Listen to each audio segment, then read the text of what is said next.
Coucou les amis, je suis en forêt pour le jour de l'équinoxe et l'équinoxe c'est l'équilibre.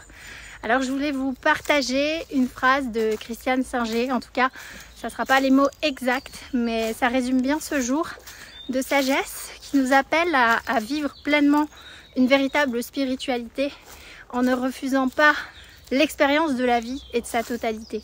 Donc qu'est-ce qu'elle dit Christiane Singer? Elle dit « Je n'esquive rien, je ne rechigne devant rien, de la maladie, de la mélancolie, de la tristesse, de la mort.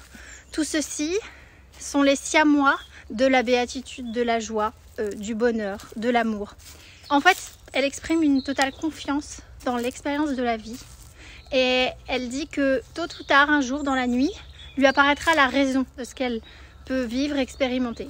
Et au-delà de ça, je pense que plutôt que de chercher à toujours rationaliser le pourquoi, l'important quand on a des énergies comme ça, c'est de les prendre pleinement dans le corps, de les ressentir pour justement permettre à notre corps de pouvoir évacuer. Moi, ce que je voudrais vous proposer, c'est de juste redevenir souverain total de votre expérience.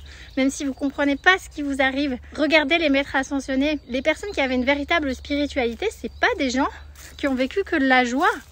Ils arrivaient à ressentir profondément une joie parfois dans des contextes complètement ahurissants, comme Nelson Mandela qui était en prison, qui a écrit de la poésie. Il est dit même dans les évangiles, quand tout de dehors appelle au chaos, finalement, l'invitation c'est de revenir à l'intérieur.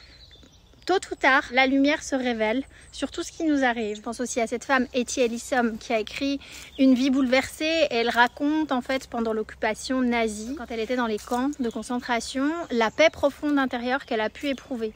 Et pour moi, ça, en fait, c'est des figures aujourd'hui qui manquent un peu dans notre spiritualité un peu flambie, où on a tendance à vraiment vouloir juste les expériences positives. Il y a beaucoup de déni et de refus de vivre l'expérience dans notre corps. On va aller fuir et aller trouver du positif tout de suite sur les réseaux sociaux. On va dire ah bah tiens, j'ai peut-être vécu ça à cause de ceci, à cause de cela. C'est encore une fois une manière d'esquiver, je pense, les sensations.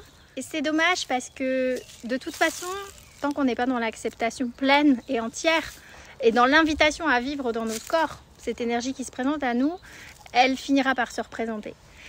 Donc voilà, si ce que vous devez vivre en ce moment dans l'équilibre des choses, c'est de la tristesse, mais permettez-vous-le. C'est comme ça parfois. Albert Camus le disait aussi, la vie est absurde. Mais moi derrière ça, j'ai une foi totale en fait dans l'expérience de la vie. Rien ne nous est donné pour nous écraser.